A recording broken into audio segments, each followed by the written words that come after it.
नमस्कार, दूरदर्शन खबरां 'ਚ ਆਪ ਸਭ ਦਾ ਸਵਾਗਤ। ਮੈਂ ਜਤਿੰਦਰ ਸਿੰਘ। ਪਹਿਲਾਂ ਪੇਸ਼ ਨੇ ਝੋਣਵੀਆਂ ਖਬਰਾਂ। ਪ੍ਰਧਾਨ ਮੰਤਰੀ ਨਰਿੰਦਰ ਮੋਦੀ ਵੱਲੋਂ ਦੇਸ਼ ਵਿੱਚ ਕੋਵਿਡ-19 ਦੀ ਸਥਿਤੀ ਦੀ ਸਮੀਖਿਆ ਅਤੇ ਮਹਾਮਾਰੀ ਦੇ ਟਾਕਰੇ ਲਈ ਤਿਆਰੀਆਂ ਬਾਰੇ ਅੱਜ 21 ਸੂਬਿਆਂ ਤੇ ਕੇਂਦਰ ਸ਼ਾਸਤ ਪ੍ਰਦੇਸ਼ਾਂ ਦੇ ਮੁੱਖ ਮੰਤਰੀਆਂ ਤੇ ਪ੍ਰਸ਼ਾਸਕਾਂ ਨਾਲ ਚਰਚਾ ਕੀਤੀ ਗਈ। ਪ੍ਰਧਾਨ ਮੰਤਰੀ ਭਲਕੇ ਵੀ ਬਾਕੀ ਰਹਿੰਦੇ ਸੂਬਿਆਂ ਦੇ ਮੁੱਖ ਮੰਤਰੀਆਂ ਨਾਲ ਚਰਚਾ ਕਰਨਗੇ। ਭਾਰਤ ਦੇ ਪੂਰਬੀ ਲੱਦਾਖ ਦੀ ਗਲਵਾਨ ਘਾਟੀ ਵਿੱਚ ਚੀਨ ਨਾਲ ਲੱਗਦੀ ਅਸਲ ਕੰਟਰੋਲ ਰੇਖਾ ਤੇ ਭਾਰਤੀ ਅਤੇ ਚੀਨੀ ਫੌਜੀਆਂ ਦਰਮਿਆਨ ਹੋਈ ਹਿੰਸਕ ਝੜਪ ਵਿੱਚ ਭਾਰਤੀ ਫੌਜ ਦਾ ਇੱਕ ਅਧਿਕਾਰੀ ਤੇ 2 ਜਵਾਨ ਸ਼ਹੀਦ। ਭਾਰਤੀ ਫੌਜ ਮੁਤਾਬਕ ਦੋਵੇਂ ਧਿਰਾਂ ਵਿਚਾਲੇ ਅਸਲ ਕੰਟਰੋਲ ਰੇਖਾ ਤੇ ਤਣਾਅ ਘਟਾਉਣ ਲਈ ਮੀਟਿੰਗ ਜਾਰੀ। ਭਾਰਤ ਦੇ ਰੱਖਿਆ ਮੰਤਰੀ ਨੇ ਗਲਵਾਨ ਘਾਟੀ ਵਿੱਚ ਭਾਰਤੀ ਅਤੇ ਚੀਨੀ ਫੌਜੀਆਂ ਵਿਚਾਲੇ ਹੋਈ ਖੂਨੀ ਝੜਪ ਨਾਲ ਪੈਦਾ ਹੋਈ ਸਥਿਤੀ ਤੇ ਵਿਦੇਸ਼ ਮੰਤਰੀ ਅਤੇ chief of the defence staff ਨਾਲ ਮੁਲਾਕਾਤ ਕੀਤੀ। ਰੱਖਿਆ ਮੰਤਰੀ ਨੇ ਭਾਰਤ ਚੀਨ ਸਰਹੱਦ ਤੇ ਸਥਿਤੀ ਬਾਰੇ ਪ੍ਰਧਾਨ ਮੰਤਰੀ ਨਰਿੰਦਰ ਮੋਦੀ ਨੂੰ ਜਾਣੂ ਕਰਵਾਇਆ। ਅਮਰੀਕਾ ਨੇ ਵਾਅਦੇ ਮੁਤਾਬਕ ਭਾਰਤ ਨੂੰ 100 ਵੈਂਟੀਲੇਟਰਾਂ ਦੀ ਪਹਿਲੀ ਖੇਪ ਭੇਂਟ ਕੀਤੀ। ਭਾਰਤ ਵਿੱਚ ਕੋਰੋਨਾ ਮਹਾਮਾਰੀ ਤੋਂ ਸਿਹਤਯਾਬ ਹੋਣ ਵਾਲਿਆਂ ਦੀ ਦਰ 52.46% ਤੱਕ ਪੁੱਜੀ। ਪਿਛਲੇ 24 ਘੰਟਿਆਂ ਦੌਰਾਨ ਹੀ 10,215 ਮਰੀਜ਼ ਸਿਹਤਯਾਬ ਹੋਏ।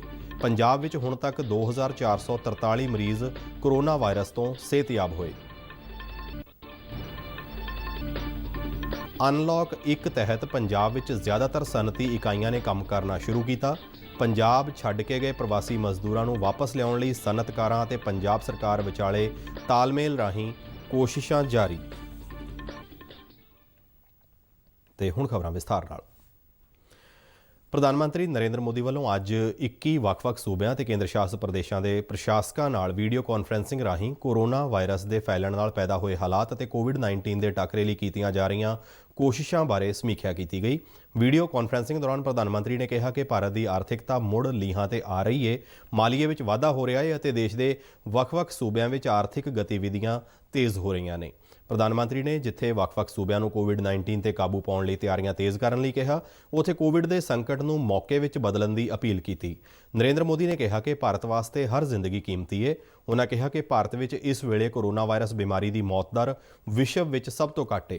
ਉਨ੍ਹਾਂ ਕਿਹਾ ਕਿ ਸਰਕਾਰ ਲਾਕਡਾਊਨ ਦੌਰਾਨ ਗੰਭੀਰ ਮਾਨਸਿਕ ਅਤੇ ਆਰਥਿਕ ਸੰਕਟ ਦਾ ਸਾਹਮਣਾ ਕਰ ਰਹੇ ਪ੍ਰਵਾਸੀ ਮਜ਼ਦੂਰਾਂ ਨੂੰ ਉਨ੍ਹਾਂ ਦੇ ਘਰਾਂ ਤੱਕ ਪਹੁੰਚਾਉਣ ਨੂੰ ਯਕੀਨੀ ਬਣਾ ਰਹੀ ਹੈ। ਪ੍ਰਧਾਨ ਮੰਤਰੀ ਨੇ ਅਨਲੌਕ ਦੇ ਇਸ ਦੌਰ ਵਿੱਚ ਲੋਕਾਂ ਨੂੰ ਪੂਰੇ ਇਹਤਿਆਤ ਵਰਤਣ ਦੀ ਸਲਾਹ ਦਿੱਤੀ। ਉਨ੍ਹਾਂ ਕਿਹਾ ਕਿ ਕਿਸੇ ਵੀ ਨਾਗਰਿਕ ਨੂੰ ਬਿਨਾਂ ਮਾਸਕ ਤੋਂ ਬਾਹਰ ਨਹੀਂ ਨਿਕਲਣਾ ਚਾਹੀਦਾ। कुछ हफ्तों के प्रयासों से हमारी अर्थव्यवस्था में ग्रीन शूट्स दिखने लगे हैं। पावर कंजम्पशन जो पहले घटता जा रहा था वो अब बढ़ना शुरू हुआ है। इस साल मई में फर्टिलाइजर की सेल बीते साल मई की अपेक्षा 2 गुनी हुई है।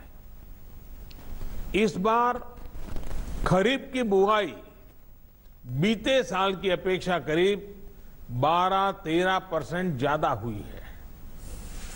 2 व्हीलर्स का प्रोडक्शन लॉकडाउन से पहले के स्तर का करीब 70% तक पहुंच चुका है। रिटेल में डिजिटल पेमेंट भी लॉकडाउन से पहले की स्थिति में पहुंच चुका है। इतना ही नहीं,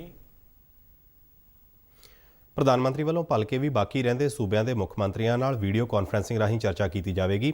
ਭਾਰਤ ਵਿੱਚ ਕੋਰੋਨਾ ਵਾਇਰਸ ਦੇ ਕੇਸਾਂ ਦੀ ਗਿਣਤੀ ਵਿੱਚ ਲਗਾਤਾਰ ਵਾਧੇ ਅਤੇ ਦੇਸ਼ ਵਿੱਚ ਵੱਡੇ ਪੱਧਰ ਤੇ ਆਰਥਿਕ ਗਤੀਵਿਧੀਆਂ ਸ਼ੁਰੂ ਹੋਣ ਦਰਮਿਆਨ ਪ੍ਰਧਾਨ ਮੰਤਰੀ ਦੀ ਇਹ ਮੀਟਿੰਗ ਬਹੁਤ ਮਹੱਤਵਪੂਰਨ ਹੈ।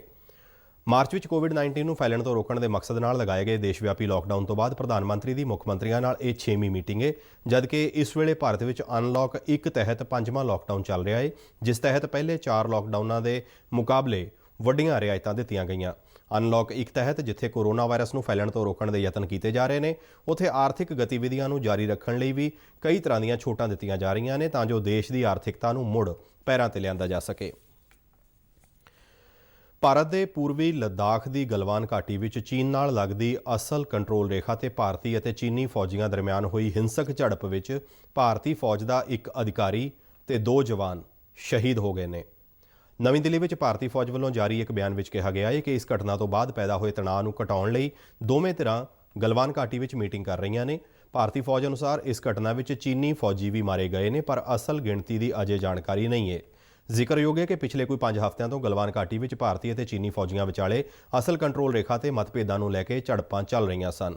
ਚੀਨ ਦੇ ਭਾਰਤ ਨਾਲ ਦੀ ਸੀਮਾ ਤੇ ਦੋਵੇਂ ਪਾਸਿਆਂ ਦੇ ਸੈਨਿਕਾਂ ਵਿਚਾਲੇ ਹੋਈ ਖੂਨੀ ਝੜਪ ਦੇ ਮੁੱਦੇ ਤੇ ਭਾਰਤ ਦੇ ਰੱਖਿਆ ਮੰਤਰੀ ਰਾਜਨਾਥ ਸਿੰਘ ਨੇ ਵਿਦੇਸ਼ ਮੰਤਰੀ ਐਸ ਜੈਸ਼ੰਕਰ ਅਤੇ chief of the defence staff ਨਾਲ ਮੁਲਾਕਾਤ ਕੀਤੀ। ਇਸ ਮੀਟਿੰਗ ਦੌਰਾਨ ਭਾਰਤ ਚੀਨ ਸਰਹੱਦ ਤੇ ਮੌਜੂਦਾ ਸਥਿਤੀ ਦੀ ਸਮੀਖਿਆ ਕੀਤੀ ਗਈ। ਮੀਟਿੰਗ ਵਿੱਚ ਭਾਰਤੀ ਫੌਜ ਦੇ ਤਿੰਨੋਂ ਅੰਗਾਂ ਦੇ ਮੁਖੀ ਸ਼ਾਮਲ ਸਨ। ਬਾਅਦ ਵਿੱਚ ਰੱਖਿਆ ਮੰਤਰੀ ਰਾਜਨਾਥ ਸਿੰਘ ਨੇ ਪ੍ਰਧਾਨ ਮੰਤਰੀ ਨਰਿੰਦਰ ਮੋਦੀ ਨੂੰ ਇਸ ਸੰਬੰਧੀ ਜਾਣਕਾਰੀ ਦਿੱਤੀ।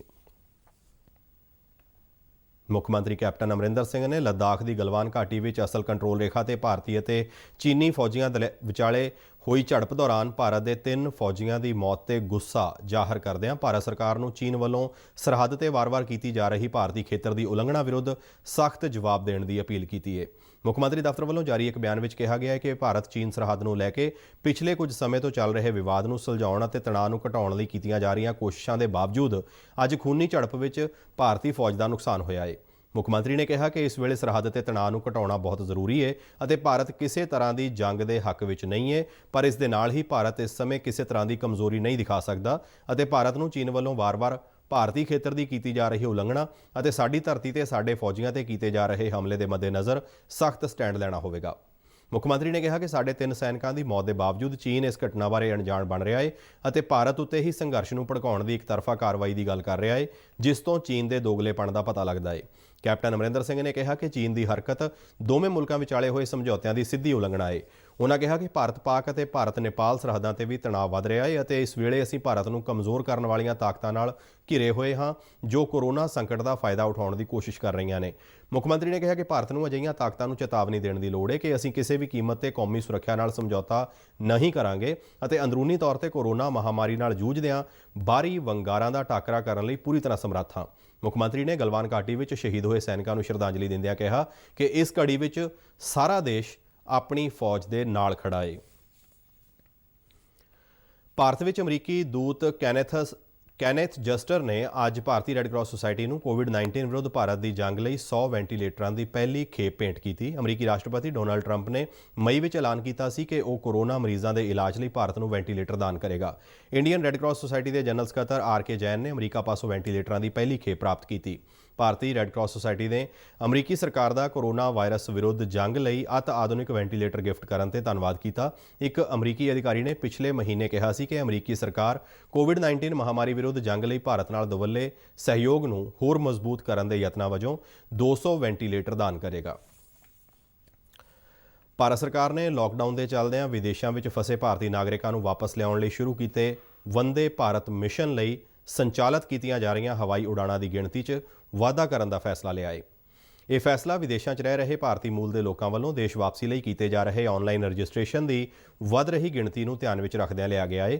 ਕੇਂਦਰੀ ਸ਼ਹਿਰੀ ਹਵਾਬਾਜ਼ੀ ਮੰਤਰੀ ਹਰਦੀਪ ਸਿੰਘ ਪੁਰੀ ਨੇ ਨਵੀਂ ਦਿੱਲੀ 'ਚ ਇਹ ਜਾਣਕਾਰੀ ਦਿੰਦਿਆਂ ਦੱਸਿਆ ਕਿ ਸਰਕਾਰ ਵੱਲੋਂ ਵੰਦੇ ਭਾਰਤ ਮਿਸ਼ਨ ਤਹਿਤ ਖਾੜੀ ਮੁਲਕਾਂ, ਅਫਰੀਕਾ, ਸਿੰਗਾਪੁਰ ਅਤੇ ਮਲੇਸ਼ੀਆ ਤੋਂ ਸੰਚਾਲਿਤ ਹੋਣ ਵਾਲੀਆਂ ਹਵਾਈ ਉਡਾਣਾਂ ਦੀ ਗਿਣਤੀ ਨੂੰ ਹੋਰ ਵਧਾਉਣ ਦਾ ਫੈਸਲਾ ਕੀਤਾ ਗਿਆ ਹੈ। ਉਨ੍ਹਾਂ ਦੱਸਿਆ ਕਿ ਨਾਗਰਿਕ ਹਵਾਬਾਜ਼ੀ ਸਕੱਤਰ, ਏਅਰ ਇੰਡੀਆ ਦੇ CMD, ਭਾਰਤੀ ਜਹਾਜ਼ ਅਥਾਰਟੀ ਦੇ ਮੁਖੀ ਅਤੇ ਵਿਦੇਸ਼ ਮੰਤਰਾਲੇ ਦੇ ਅਧਿਕਾਰੀਆਂ ਨਾਲ ਵੰਦੇ ਭਾਰਤ ਮਿਸ਼ਨ ਤਹਿਤ ਸੰਚਾਲਿਤ ਕੀਤੀਆਂ ਜਾ ਰਹੀਆਂ ਹਵਾਈ ਉਡਾਣਾਂ ਦੀ ਸਮੀਖਿਆ ਮੀਟਿੰਗ ਦੌਰਾਨ ਇਹ ਫੈਸਲਾ ਲਿਆ ਗਿਆ। ਲਾਕਡਾਊਨ ਦੇ ਚੱਲਦਿਆਂ ਭਾਰਤ 'ਚ ਕੌਮਾਂਤਰੀ ਅਤੇ ਘਰੇਲੂ ਹਵਾਈ ਉਡਾਣਾਂ ਨੂੰ ਲੜੀਵਾਰ 23 ਅਤੇ 25 ਮਾਰਚ ਤੋਂ ਮੁਲਤਵੀ ਕਰ ਦਿੱਤਾ ਗਿਆ ਸੀ। ਲਾਕਡਾਊਨ 'ਚ ਕੁਝ ਛੋਟਾਂ ਤੋਂ ਬਾਅਦ 25 ਮਈ ਤੋਂ ਘਰੇਲੂ ਹਵਾਈ ਸੇਵਾਵਾਂ ਨੂੰ ਮੁੜ ਤੋਂ ਸ਼ੁਰੂ ਕਰ ਦਿੱਤਾ ਗਿਆ ਸੀ, ਜਦਕਿ ਦੇਸ਼ 'ਚ ਕੌਮਾਂਤਰੀ ਯਾਤਰੀ ਹਵਾਈ ਸੇਵਾਵਾਂ ਤੇ ਅਜੇ ਵੀ ਪਾਬੰਦੀ ਹੈ। ਇਸੇ ਦੌਰਾਨ DGCA ਦੇ ਇੱਕ ਬੁਲਾਰੇ ਨੇ ਦੱਸਿਆ ਕਿ ਵੰਦੇ ਭਾਰਤ ਮਿਸ਼ਨ ਤਹਿਤ ਵਿਦੇਸ਼ਾਂ ਤੋਂ 870 ਚਾਰਟਰਡ ਹਵਾਈ ਉਡਾਣਾਂ ਦਾ ਸੰਚਾਲਨ ਕੀਤਾ ਗਿਆ ਹੈ। ਇਹਨਾਂ ਜਹਾਜ਼ਾਂ ਰਾਹੀਂ ਲਾਕਡਾਊਨ ਦੇ ਅਰਸੇ ਦੌਰਾਨ ਦੂਜੇ ਮੁਲਕਾਂ 'ਚ ਫਸੇ 2 ਲੱਖ ਤੋਂ ਵੱਧ ਭਾਰਤੀ ਯਾਤਰੀਆਂ ਨੂੰ ਵਤਨ ਵਾਪਸ ਲਿਆਂਦਾ ਗਿਆ ਹੈ। ਦਿੱਲੀ ਹਾਈਕੋਰਟ ਨੇ ਕੌਮੀ ਰਾਜਧਾਨੀ ਦੇ ਉੱਤਰ ਪੂਰਬ ਅਤੇ ਸ਼ਾਹਦਰਾ ਜ਼ਿਲ੍ਹਿਆਂ 'ਚ ਪਿੱਛੇ ਜਿਹੇ ਵਾਪਰੇ ਦੰਗਿਆਂ ਦੇ ਮਾਮਲਿਆਂ ਦੀ ਸੁਣਵਾਈ ਲਈ 2 ਸੈਸ਼ਨਜ਼ ਅਤੇ 2 ਮੈਜਿਸਟ੍ਰੇਟੀ ਅਦਾਲਤਾਂ ਨੂੰ ਨਾਮਜ਼ਦ ਕੀਤਾ ਹੈ। ਦਿੱਲੀ ਹਾਈਕੋਰਟ ਦੇ ਰਜਿਸਟਰਾਰ ਜਨਰਲ ਨੇ ਇਸ ਸੰਬੰਧੀ 2 ਹੁਕਮ ਜਾਰੀ ਕੀਤੇ, ਜਿਨ੍ਹਾਂ ਵਿੱਚ 9 ਜੁਡੀਸ਼ੀਅਲ ਅਫਸਰਾਂ ਨੂੰ ਸੈਸ਼ਨਜ਼ ਅਤੇ ਮੈਜਿਸਟ੍ਰੇਟੀ ਅਦਾਲਤਾਂ ਵਿੱਚ ਟਰਾਂਸਫਰ ਕੀਤੇ ਜਾਣ ਸੰਬੰਧੀ ਹੁਕਮ ਸ਼ਾਮਲ ਸਨ। CISCE ਬੋਰਡ ਨੇ ਕਿਹਾ ਹੈ ਕਿ 10ਵੀਂ ਅਤੇ 12ਵੀਂ ਦੇ ਵਿਦਿਆਰਥੀ ਬੋਰਡ ਦੇ ਬਾਕੀ ਰਹਿੰਦੇ ਪੇਪਰ ਨਾ ਦੇਣ ਦਾ ਬਦਲ ਚੁਣ ਸਕਦੇ ਨੇ ਅਤੇ ਉਹਨਾਂ ਦੇ ਨੰਬਰ ਪ੍ਰੀ ਬੋਰਡ ਪੇਪਰਾਂ ਜਾਂ ਅੰਦਰੂਨੀ ਮੁਲਾਂਕਣ ਦੇ ਹਿਸਾਬ ਨਾਲ ਲਗਾ ਦਿੱਤੇ ਜਾਣਗੇ। ਨਵੀਂ ਦਿੱਲੀ ਵਿੱਚ CISCE ਦੇ ਉੱਚ ਅਧਿਕਾਰੀਆਂ ਨੇ ਇਹ ਐਲਾਨ ਕੀਤਾ। ਇਸ ਤੋਂ ਪਹਿਲਾਂ ਇੱਕ ਵਿਦਿਆਰਥੀ ਦੇ ਮਾਪਿਆਂ ਨੇ ਬੰਬੇ ਹਾਈ ਕੋਰਟ ਵਿੱਚ ਪਟੀਸ਼ਨ ਦਾਇਰ ਕੀਤੀ ਸੀ ਕਿ ਕੋਵਿਡ-19 ਦੇ ਮਾਮਲਿਆਂ ਵਿੱਚ ਲਗਾਤਾਰ ਹੋ ਰਹੇ ਵਾਧੇ ਦੇ ਮੱਦੇਨਜ਼ਰ ਬੱਚਿਆਂ ਦੇ ਰਹਿੰਦੇ ਪੇਪਰ ਰੱਦ ਕੀਤੇ ਜਾਣ। ਬੋਰਡ ਵੱਲੋਂ ਬੱਚਿਆਂ ਨੂੰ ਪੇਪਰ ਵਿੱਚ ਬੈਠਣ ਦੀ ਛੋਟ ਸੰਬੰਧੀ ਫੈਸਲੇ ਬਾਰੇ ਬੰਬੇ ਹਾਈ ਕੋਰਟ ਨੂੰ ਵੀ ਇਤਲਾਹ ਦਿੱਤੀ ਗਈ ਹੈ।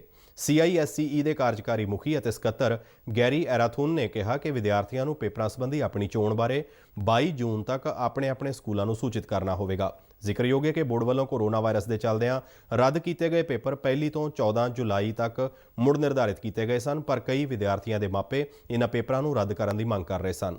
ਐਰਾਥੂਨ ਨੇ ਕਿਹਾ ਕਿ ਵਿਦਿਆਰਥੀਆਂ ਕੋਲ ਦੋ ਬਦਲ ਨੇ, ਜਾਂ ਤਾਂ ਉਹ ਮੁੜ ਨਿਰਧਾਰਿਤ ਪੇਪਰਾਂ ਵਿੱਚ ਬੈਠ ਸਕਦੇ ਨੇ ਜਾਂ ਉਹਨਾਂ ਦੇ ਨੰਬਰ ਪ੍ਰੀ ਬੋਰਡ ਪੇਪਰਾਂ ਜਾਂ ਅੰਦਰੂਨੀ ਮੁਲਾਂਕਣ ਦੇ ਆਧਾਰ ਤੇ ਲਗਾ ਕੇ ਰਿਜ਼ਲਟ ਕੱਢਿਆ ਜਾਵੇਗਾ। ਉਹਨਾਂ ਸਪਸ਼ਟ ਕੀਤਾ ਕਿ ਵਿਦਿਆਰਥੀਆਂ ਵਾਸਤੇ ਇਹ ਬਦਲ ਸਿਰਫ ਰਹਿੰਦੇ ਪੇਪਰਾਂ ਵਾਸਤੇ ਹੈ। ਜਿਨ੍ਹਾਂ ਵਿਸ਼ਿਆਂ ਦੀਆਂ ਪ੍ਰੀਖਿਆਵਾਂ ਹੋ ਗਈਆਂ ਨੇ ਉਹਨਾਂ ਦੇ ਨੰਬਰ ਵਿਦਿਆਰਥੀਆਂ ਵੱਲੋਂ ਪ੍ਰਾਪਤ ਕੀਤੇ ਗਏ ਅੰਕਾਂ ਦੇ ਆਧਾਰ ਤੇ ਹੀ ਲਗਾਏ ਜਾਣਗੇ। ਉਧਰ CBSE ਵੱਲੋਂ ਵੀ ਕੋਰੋਨਾ ਵਾਇਰਸ ਕਾਰਨ ਰੱਦ ਕੀਤੇ ਗਏ ਪੇਪਰਾਂ ਦੀਆਂ ਪ੍ਰੀਖਿਆਵਾਂ 1 ਤੋਂ 15 ਜੁਲਾਈ ਤੱਕ ਨਿਰਧਾਰਿਤ ਕੀਤੀਆਂ ਗਈਆਂ ਨੇ। ਭਾਰਤ ਵਿੱਚ ਕੋਰੋਨਾ ਵਾਇਰਸ ਦੀ ਪੁਸ਼ਟੀ ਵਾਲੇ ਕੇਸਾਂ 'ਚੋਂ ਸਿਹਤਯਾਬ ਹੋਣ ਵਾਲਿਆਂ ਦੀ ਦਰ 52.46% ਹੋ ਗਈ ਹੈ। ਦੇਸ਼ ਵਿੱਚ ਹੁਣ ਤੱਕ ਕੋਰੋਨਾ ਵਾਇਰਸ ਦੀ ਪੁਸ਼ਟੀ ਵਾਲੇ ਮਰੀਜ਼ਾਂ ਦੀ ਗਿਣਤੀ 3,43,091 ਹੋ ਗਈ ਹੈ। ਕੇਂਦਰੀ ਸਿਹਤ ਅਤੇ ਪਰਿਵਾਰ ਭਲਾਈ ਮੰਤਰਾਲੇ ਵੱਲੋਂ ਜਾਰੀ ਅੰਕੜਿਆਂ ਮੁਤਾਬਕ ਪਿਛਲੇ 24 ਘੰਟਿਆਂ ਦੌਰਾਨ 10,667 ਨਵੇਂ ਮਾਮਲੇ ਸਾਹਮਣੇ ਆਏ ਨੇ। ਇਸ ਦੌਰਾਨ ਕੋਰੋਨਾ ਮਹਾਮਾਰੀ ਨਾਲ ਦੇਸ਼ ਭਰ ਵਿੱਚ 380 ਹੋਰ ਮੌਤਾਂ ਹੋਈਆਂ ਨੇ। ਐਕਟਿਵ ਮਾਮਲਿਆਂ ਦੀ ਗਿਣਤੀ ਸਿਰਫ 72 ਵਧੀ ਹੈ, ਜਦਕਿ 10,215 ਮਰੀਜ਼ ਸਿਹਤਯਾਬ ਹੋ ਕੇ ਘਰੀਂ ਪਰਤੇ ਨੇ। ਮੰਤਰਾਲੇ ਦਾ ਮੰਨਣਾ ਹੈ ਕਿ ਕੋਰੋਨਾ ਵਾਇਰਸ ਮਾਮਲਿਆਂ ਵਿੱਚ ਤੇਜ਼ੀ ਨਾਲ ਵਾਧਾ ਤਾਂ ਹੋ ਰਿਹਾ ਹੈ, ਪਰ ਸਿਹਤਯਾਬ ਹੋਣ ਵਾਲੇ ਮਰੀਜ਼ਾਂ ਦੀ ਗਿਣਤੀ ਵੀ ਲਗਾਤਾਰ ਵਧ ਰਹੀ ਹੈ। ਇਸ ਵੇਲੇ ਦੇਸ਼ ਵਿੱਚ ਕੋਰੋਨਾ ਵਾਇਰਸ ਦੇ ਐਕਟਿਵ ਮਰੀਜ਼ਾਂ ਦੀ ਗਿਣਤੀ 1,53,178 ਹੈ, ਜਦਕਿ ਸਿਹਤਯਾਬ ਹੋਣ ਵਾਲੇ ਮਰੀਜ਼ਾਂ ਦੀ ਗਿਣਤੀ 1,80,012 ਹੈ। ਇਸ ਬਿਮਾਰੀ ਨਾਲ ਹੁਣ ਤੱਕ 9,900 ਵਿਅਕਤੀਆਂ ਦੀ ਮੌਤ ਹੋਈ ਹੈ। इधर पंजाब में भी कोरोना वायरस के पुष्टि वाले मामलों में लगातार वाधा जारी है। हुण तक 3,267 लोगों में कोरोना वायरस की पुष्टि हो चुकी है, जिन्हां विचों 2,443 व्यक्ति सेहतयाब होकर घरीं परत चुके हैं। इस वेले पंजाब में कोरोना वायरस के 753 एक्टिव मरीज मौजूद ने। पंजाब में हुण तक कोरोना वायरस नाल 71 मौतां हो चुकियां ने। इस वेले सूबे 21,767 व्यक्तियों को एकांतवास में रखा गया है। ਭਾਰਤ ਵਿੱਚ ਕੋਰੋਨਾ ਵਾਇਰਸ ਨੂੰ ਫੈਲਣ ਤੋਂ ਰੋਕਣ ਦੇ ਮਕਸਦ ਨਾਲ 24 ਮਾਰਚ ਤੋਂ 30 ਮਈ ਤੱਕ 4 ਪੜਾਵਾਂ ਤਹਿਤ ਲੋਕਡਾਊਨ ਲਗਾਇਆ ਗਿਆ, ਜਿਸ ਨਾਲ ਦੇਸ਼ ਦੀ ਆਰਥਿਕਤਾ ਪੂਰੀ ਤਰ੍ਹਾਂ ਲੀਹੋਂ ਲੱਥ ਗਈ। ਫੈਕਟਰੀਆਂ ਦੇ ਬੰਦ ਹੋਣ ਨਾਲ ਭਾਰੀ ਗਿਣਤੀ 'ਚ ਮਜ਼ਦੂਰਾਂ ਤੇ ਮੁਲਾਜ਼ਮਾਂ ਦੇ ਕੰਮ ਠੱਪ ਹੋ ਗਏ। ਕੇਂਦਰ ਸਰਕਾਰ ਵੱਲੋਂ ਜਾਨਵੀ ਤੇ ਜਹਾਨਵੀ ਦੇ ਸਿਧਾਂਤ ਤਹਿਤ 1 ਜੂਨ ਤੋਂ ਅਨਲੌਕ 1 ਸ਼ੁਰੂ ਕੀਤਾ ਗਿਆ, ਜਿਸ ਤਹਿਤ ਸਨਅਤਾਂ ਨੂੰ ਆਦਰਸ਼ ਜ਼ਾਬਤੇ ਅਤੇ ਜ਼ਰੂਰੀ ਦਿਸ਼ਾ ਨਿਰਦੇਸ਼ਾਂ ਤਹਿਤ ਖੋਲ੍ਹਣ ਦੀ ਆਗਿਆ ਦਿੱਤੀ ਗਈ। ਪੰਜਾਬ ਵਿੱਚ ਲੋਕਡਾਊਨ ਕਾਰਨ ਭਾਰੀ ਗਿਣਤੀ ਵਿੱਚ ਪ੍ਰਵਾਸੀ ਮਜ਼ਦੂਰ ਬੇਰੁਜ਼ਗਾਰ ਹੋ ਗਏ ਤੇ ਆਪਣੇ ਘਰੀਂ ਪਰਤ ਗਏ। ਹੁਣ ਸਨਅਤਾਂ ਦੇ ਮੁੜ ਚਾਲੂ ਹੋ ਜਾਣ ਦੇ ਬਾਅਦ ਜਿੱਥੇ ਮਾਲਕਾਂ ਲਈ ਮਜ਼ਦੂਰਾਂ ਦੀ ਕਮੀ ਇੱਕ ਵੱਡੀ ਚੁਣੌਤੀ ਹੈ, ਉੱਥੇ ਆਪਣੇ ਘਰੀਂ ਪਰਤੇ ਮਜ਼ਦੂਰ ਵੀ ਕੰਮ ਨਾ ਮਿਲਣ ਤੇ ਪਰੇਸ਼ਾਨ ਨੇ ਅਤੇ ਪੰਜਾਬ ਸਰਕਾਰ ਵੱਲੋਂ ਪ੍ਰਵਾਸੀ ਮਜ਼ਦੂਰਾਂ ਨੂੰ ਮੁੜ ਵਾਪਸ ਲਿਆਉਣ ਲਈ ਸਨਅਤਕਾਰਾਂ ਨਾਲ ਰਲ ਕੇ ਕੋਸ਼ਿਸ਼ਾਂ ਕੀਤੀਆਂ ਜਾ ਰਹੀਆਂ ਨੇ। ਸਨਅਤੀ ਸ਼ਹਿਰ ਲੁਧਿਆਣਾ ਦੀ ਸਾਈਕਲ ਇੰਡਸਟਰੀ ਨੂੰ ਮਜ਼ਦੂਰਾਂ ਦੀ ਕਮੀ ਦਾ ਸਾਹਮਣਾ ਕਰਨਾ ਪੈ ਰਿਹਾ ਹੈ। ਸਾਈਕਲਾਂ ਦੇ ਇੱਕ ਵੱਡੇ ਸਨਅਤੀ ਯੂਨਿਟ ਦੇ ਪ੍ਰਬੰਧਕਾਂ ਦਾ ਕਹਿਣਾ ਹੈ ਕਿ ਮਜ਼ਦੂਰਾਂ ਦੀ ਘਾਟ ਨਾਲ ਨਜਿੱਠਣ ਲਈ ਸਰਕਾਰ ਦੇ ਸਹਿਯੋਗ ਨਾਲ ਯਤਨ ਕੀਤੇ ਜਾ ਰਹੇ ਨੇ। ਉਹਨਾਂ ਦੱਸਿਆ ਕਿ ਉਹਨਾਂ ਵੱਲੋਂ ਇਸ ਸੰਬੰਧੀ ਵੇਰਵੇ ਡਿਪਟੀ ਡਾਇਰੈਕਟਰ ਉਦਯੋਗ ਸਮੇਤ ਹੋਰ ਸੰਬੰਧਿਤ ਵਿਭਾਗਾਂ ਨੂੰ ਭੇਜ ਦਿੱਤੇ ਗਏ ਨੇ। ਉਹਨਾਂ ਨੂੰ ਉਮੀਦ ਹੈ ਕਿ ਸਨਅਤਾਂ ਦਾ ਕੰਮ ਛੇਤੀ ਹੀ ਲੀਹ ਤੇ ਆ ਜਾਵੇਗਾ। ਮਜ਼ਦੂਰਾਂ ਨੇ ਵੀ ਫੈਕਟਰੀਆਂ ਦੇ ਮੁੜ ਚਾਲੂ ਹੋਣ ਤੇ ਤਸੱਲੀ ਅਤੇ ਖੁਸ਼ੀ ਪ੍ਰਗਟ ਕੀਤੀ। ਵਰਕਰ ਜਦੋਂ ਲੋਕਡਾਊਨ 'ਚ ਮਾਰਚ ਔਰ ਅਪ੍ਰੈਲ ਦੇ ਮਹੀਨੇ 'ਚ ਇੱਥੇ ਸੀਗੇ, ਅਸੀਂ ਉਹਨਾਂ ਨੂੰ ਜੋ ਅਸੀਂ ਮਦਦ ਕਰ ਸਕੇ ਅਸੀਂ ਉਹਨਾਂ ਦੀ ਕੀਤੀ। ਪੈਸੇ ਵੀ ਦਿੱਤੇ, ਤਨਖਾਹਾਂ ਵੀ ਦਿੱਤੀਆਂ ਤੇ ਐਡਵਾਂਸ ਵੀ ਦਿੱਤੇ ਤਾਂ ਕਿ ਉਹ ਮੋਟੀਵੇਟਡ ਰਹਿਣ ਔਰ ਵਾਪਸ ਪਿੰਡ ਨਾ ਜਾਣ।